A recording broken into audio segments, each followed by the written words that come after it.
సోదరుడిగా ఈ ఎంఆర్పిఎస్ ఈ విషయం ముందుకు తీసుకొచ్చిన కారణం నుంచి బలంగా ఇది మాదిగలు బ్రాహ్మణుల మధ్యలో ఒక యుద్ధంగా మారుతుంది అని చాలా మంది అనుకుంటున్నారు. మాదిగలు బ్రాహ్మణుల మధ్యలో ఒక యుద్ధంగా మారుతుందని చెప్పి చాలా మంది అనుకుంటున్నారు. నేను ఏంటంటే యుద్ధం ధర్మం కోసం ఒకరు చేస్తే అధర్మం మీద ఒకరు నిలబడతారు. యుద్ధం అన్నప్పుడు రెండు ఉంటాయి. మేము పూలే స్ఫూర్తిని అంబేద్కర్ స్ఫూర్తిని మరింత ముందుకు తీసుకెళ్లే పోరాటాన్ని మేము నడుపుతున్నాం. పూలే స్ఫూర్తిని అంబేద్కర్ స్ఫూర్తిని వాళ్ళ కాలంలో ఎవరైతే అడ్డుకున్నారో ఈనాటి మా కాలంలో అడ్డుకునేటోళ్ళను మేము వ్యతిరేకిస్తాం. ఇది స్పష్టం. ఇది మాదిగలు బ్రాహ్మణుల మధ్యలో జరిగే యుద్ధమేం కాదు. ఇది మాదిగలు బ్రాహ్మణుల మధ్య జరిగే యుద్ధం కాదు. మమ్మల్ని అపార్థం చేసుకోవద్దు. అపార్థం చేసుకుంటే అది మీ ఇష్టం. మా లైన్ కనుగుణంగానే మేము ముందుకెళ్తాం. మా లైన్ అనేది మేము నిర్ణయించుకున్నది కాదు. మా మహాత్మా జ్యోతిరావు పూలే, మా అంబేద్కర్ వాళ్ళు జీవించిన కాలంలో ఏ సామాజిక న్యాయం కోసం అయితే పోరాటం చేశారో ఆ పోరాట స్ఫూర్తిని మరింత ముందుకు తీసుకెళ్లడం కోసం జరిగే పోరాటమే ఇప్పుడు మేము కొనసాగిస్తున్నాం. ఎవరు అడ్డం పడ్డా మా పోరాట స్ఫూర్తిని మేము వెనుకకు తీసుకోలేము. ఈ విషయం గుర్తు చేస్తూ ఒక విషయం చెప్తున్నాను నేను. ఇది 3వ ప్రెస్ మీట్. ఈ విషయంలో హైదరాబాద్లో ఒకటి, గుంటూరులో ఒకటి పెట్టేశాం. మేము మాట్లాడిన ప్రతిదానికి కట్టుబడి ఉంటాం. ఒక్క వాక్యం కానీ మేము వెనుకకు తీసుకోం. మేము మాట్లాడిన ప్రతి మాటకు కట్టుబడి ఉంటాం. ఒక వాక్యం మేము వెనుకకు తీసుకోం.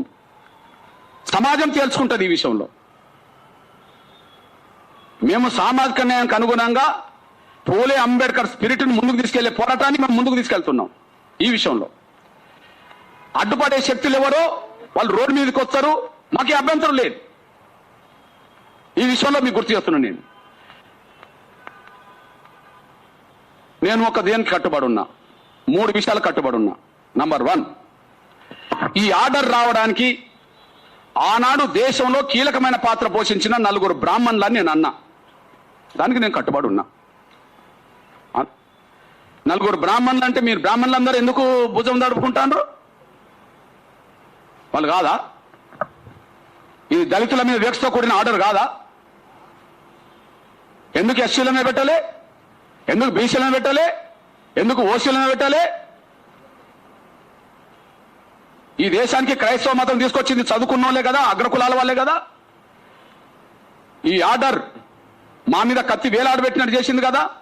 ఈ ఆర్డర్ తీసుకొచ్చింది 4 బ్రాహ్మణులు అంటున్నా. కాదని చెప్పానండి. పేరు చెప్తే వాళ్ళ సామాజిక హోదా చెప్తే తప్పెట్లవుతుంది? ఎవరో మేము తేల్చాలి కదా.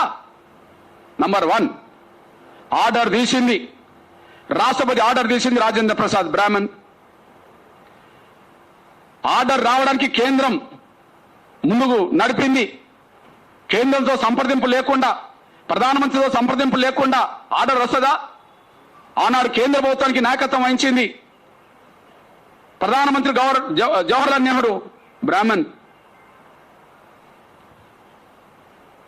దళిత క్రైస్తవులకు రిజర్వేషన్ వర్తించొద్దు అని చెప్పి ఆనాడు రాజ్యాంగ సభలో సలహాదారు కమిటీలో కీలకమైన పాత్ర పోషించిన హిందూ మహాసభకు సంబంధించిన వ్యక్తి బ్రాహ్మణ్ మున్షి.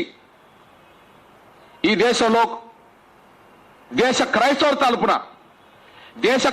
తరపున మాకు ఎలాంటి రిజర్వేషన్లు వద్దు, అని చెప్పి, మాకు రిజర్వేషన్లు అవసరమే లేదని చెప్పి, వద్దని చెప్పి ఆనాడు గట్టిగా మాట్లాడిన హెచ్టి ముఖర్జీ బ్రాహ్మణ్. రాష్ట్రపతి ఆర్డర్ తీశాడు. ప్రధానమంత్రి దానికి అనుగుణంగా ముందుకు నడిపించాడు. క్రైస్తవుల పేరుతో ప్రతినిధి ముఖర్జీ రిజర్వేషన్ వద్దన్నాడు. హిందూ మహాసభ పేరుతో మున్షి బ్రాహ్మణ్ ఎస్సీ క్రైస్తవులకు రిజర్వేషన్ వద్దన్నాడు. మేము 4 పేరు చెప్తే తప్ప, వాళ్ళు బ్రాహ్మణులే.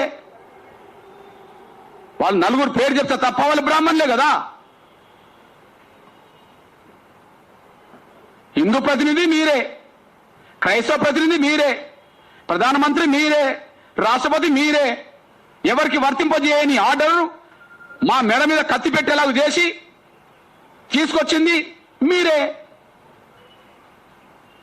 నలుగురు బ్రాహ్మణులే ఈ ఆర్డర్ రావడానికి కారణం, వాళ్ళే కుట్రదారులు అంటున్నా. మేము ఈ మాట ఎందుకు ఉపసరించుకుంటాం? అవసరమేంటి? 100% 1000 సార్లు చెప్తాం వాళ్ళు నలుగురు బ్రాహ్మణులే అని. ఒక్కసారి కాదు 1000 సార్లు చెప్తాం వాళ్ళు నలుగురు బ్రాహ్మణులే అని. కాదని చెప్పండి, అంతేగాని ఇంకో తిరగబోవద్దు.